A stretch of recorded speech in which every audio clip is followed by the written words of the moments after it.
ሰላም ጤና ይስጥልኝ ክቡራንና ክቡራት የቻናሌ ተከታታዮች፣ በዛሬው ቪዲዮዬ በመካከለኛው ምስራቅ በጦር ቀጠና ውስጥ ስለምትገኘው ኢራን ስላሏት መሰረተ ልማቶች እንዲሁም የኃይል ማመንጫዎችና የሚሳኤል ማምረቻ ወይም ማስወንጨፊያዎችን የምንመለከት ይሆናል። ጂው ላይ በየሰዓቱና በየደቂቃው አዳዲስ መረጃዎች እንለቃለን። የምንለቃቸው መረጃዎች በፍጥነት እንዲደርሳችሁ ቻናሉን ሰብስክራይብ በማድረግ የደውል ምልክቱን መጫኑን አትርሱ። የአሜሪካው ፕሬዝዳንት ዶናልድ ትራምፕ ለኢራን የሰጧት የ48 የማስጠንቀቂያ ጊዜ እየደረሰ ነው። ከ24 ሰዓታት የሚያንሱ ሰዓቶች ቀርተዋታል። ዛሬ ወደ መካከለኛው ምስራቅ ጉዞ እናደርጋለን። ጉዟችንም የምናያት ሀገር ከአርመንያ በስተደቡብ በኩል፣ ከኢራቅ በስተ ምስራቅ በኩል፣ ከፓኪስታን በስተ ምዕራብ በኩል እንዲሁም ከገልፍ ኦፍ ኦማን በስተ ሰሜን በኩል የምትገኘውን ኢስላማዊ ሀገር ኢራንን ነው።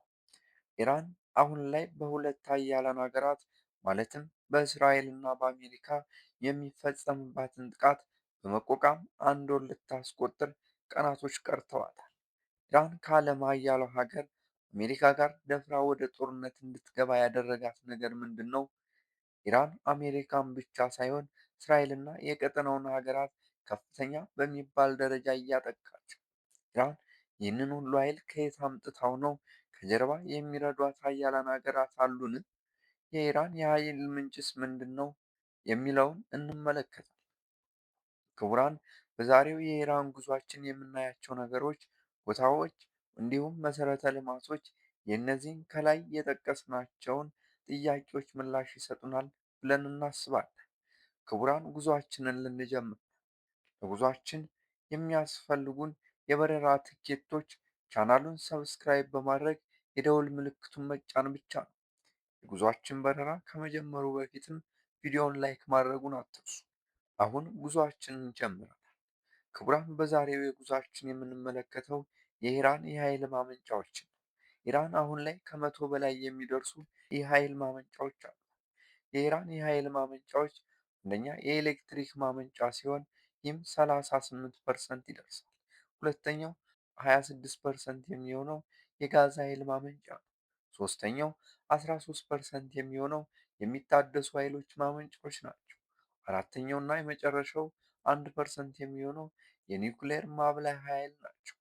የሀገሪቱ ትልቁ የማመንጫ ኃይል በቴህራን ግዛት ዳርቻ ላይ በምትገኘው ዳምቫድ ውስጥ ይገኛል።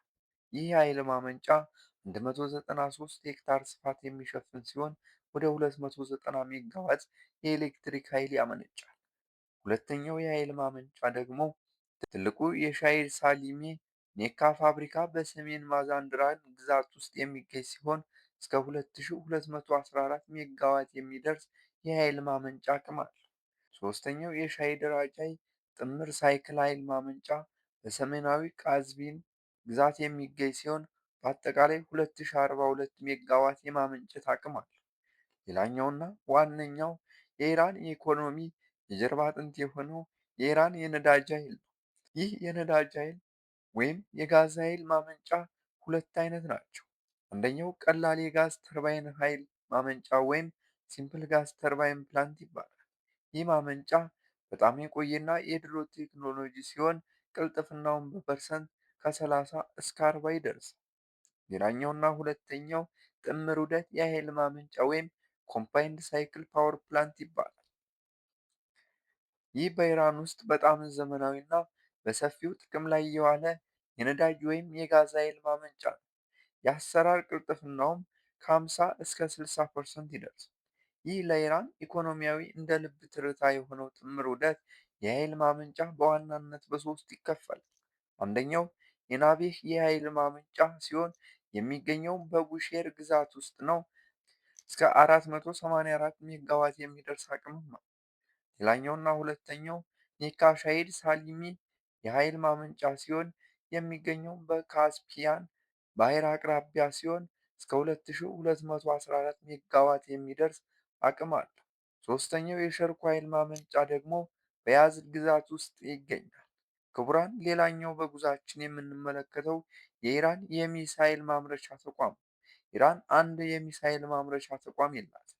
ይልቁንም ሚሳኤሎችን ለመንደፍ እንዲሁም ለመገንባትና ለማሰራራት ለመቆጣጠር በጋራ የሚሰሩ ድርጅቶች፣ ፋብሪካዎችና ወታደራዊ ሰራዊቶች አሏት። የኢራን ሚሳይሎች ንድፍ ተነድፎ ስራቸው ተጠናቆ ለጥቃት እስከሚወነጨፉ ድረስ በስራው ላይ የሚሳተፉት እነማን ናቸው የሚለውን ስናይ የመጀመሪያውና አንደኛው የኢራን እስላማዊ አብዮታዊ ዘብ የኤሮስፔስ ኃይል ነው።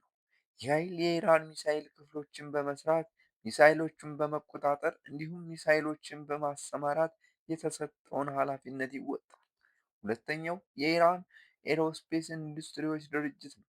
ይህ ድርጅት በኢራን የመከላከያ ሚኒስቴር የሚገኝ ዋና የኢንዱስትሪ አካል ሲሆን ሚሳይሎችን የመንደፍና የማምረት ኃላፊነት አለው።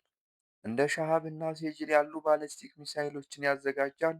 እንዲሁም የሚሳይል ክፍሎችን፣ ሞተሮችን፣ የመምሪያ ስርዓቶችን እንዲሁም ደግሞ የሚሳይል ጫፍ ላይ የሚገጠመውን ፈንጂዎችን ያመነጫል። ሌላኛውና ሶስተኛው የኢራን የመከላከያ ኢንዱስትሪዎች ናቸው። ይህ ድርጅት በርካታ የመከላከያ ኩባንያዎችና ፋብሪካዎችን ይቆጣጠራል። እንዲሁም ከኤሮስፔስ ኢንዱስትሪዎች ድርጅት ጋር አብሮ ይሰራል። ክቡራን፣ አሁን ከኢራን ጉዟችን ትንሽ እረፍ እንበልና በረፍታችን ደግሞ እስኪ የአሜሪካው ፕሬዝዳንት ዶናልድ ትራምፕ ስለ ኢራን የኃይል ማመንጫዎች፣ የኢራን መሰረታዊ ልማቶች እንዲሁም የኢራን የሚሳኤልና የጦር ተቋማት አወድማለሁ ስላሉት የማስፈራሪያ ንግግር ትንሽ እንመልከት። ፕሬዚዳንቱ ለኢራን የሰጧት የማስጠንቀቂያ ጊዜ እየተቃረበ ትንሽ ሰዓታቶች ቀርተውታል።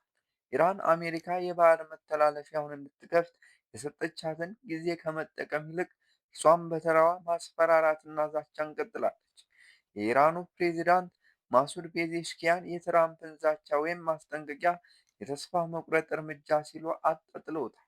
የኢራን አብዮታዊ ዘብ በበኩሉ የሀገሪቱ የኤሌክትሪክ ማመንጫዎች የሚመቱ ከሆነ በእኩል ደረጃ በቀጠናው ሀገራት ተቋማት ላይ የአጸፋ ጥቃት እንደሚፈጽሙም አስጠንቅቀዋል። ኢራን አለኝ የምትለውን የኃይል ማመንጫ እንዲሁም የሚሳኤል ማምረቻና ማስወንጨፊያ አሜሪካ የምትመታ ከሆነ ይህ የሶስተኛው የዓለም ጦርነት መጀመሪያ ቀን ይሆናል። ምክንያቱም አሜሪካ ባለችው መሰረት የኢራን የኃይል ማመንጫ እንዲሁም መሰረተ ልማቶችን የምታወድም ከሆነ ኢራን ሙሉ በሙሉ ከሀገርነት ትጠፋለች ማለት ነው። ይህ እንዲሆን ደግሞ ኢራን አትፈቅድም። ኢራን ከሀገርነት የምትጠፋ ከሆነ ብቻዋን ሳይሆን ሙሉ የአረብ ሀገራቶችንም ይዛ እንደምትጠፋ ተናግራለች። ክቡራን ተመልካቾች፣ ክቡራን በጉዟችን የነበሩ መረጃዎች እነዚህን ይመስሉ ነበር። በሌላ መረጃ እስከምንገናኝ መልካም ጊዜ ይሁንላችሁ።